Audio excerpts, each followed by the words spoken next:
По традыцыі кульмінацыяй свята роднай мовы стаў канцэрт «Рух зямлі». Сёлета арганізатары прысвяцілі яго Фёдору Клімчуку, выдатнаму лінгвісту, гісторыку, знаўцу дыялектаў берасцейшчыны і піншчыны. Фёдор Данилович Клімчук, он присвятив свое життя, можно сказать, мове, говоркам, диалектам, переклав Євангелие на мову своей вёски Симоновичи.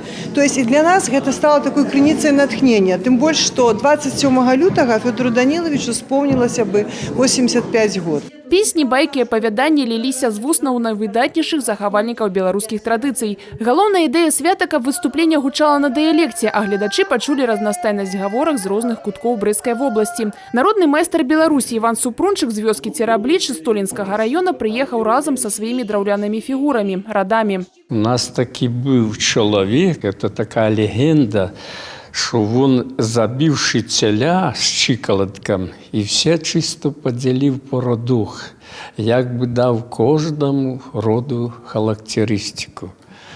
Охарактеризував кожний род. Жартаўлівы танец каза, рэкруцкую і вясельныя песні прывёз фальклорны калектыў «Завіца» з вёскі Разялавічы Ганцавіцкага раёна.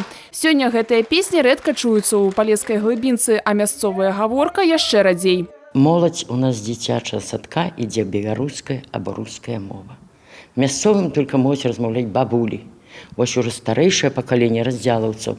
Это уже рэдка сустрэнеш чыста раздзялаўскі дыялект. У слухачоў тараканская або мачульская гаворка магла выклікаць пэўныя цяжкасці, а вось для саміх удзельнікаў свята заходнепалеская мікрамова сапраўды родная. Для мене лично теж привично, я на своє розмовляю, на своєму діалекту, ви навіть нам скажуть, ми говоримо на своїй мові, а кажуть, а ви теж українці?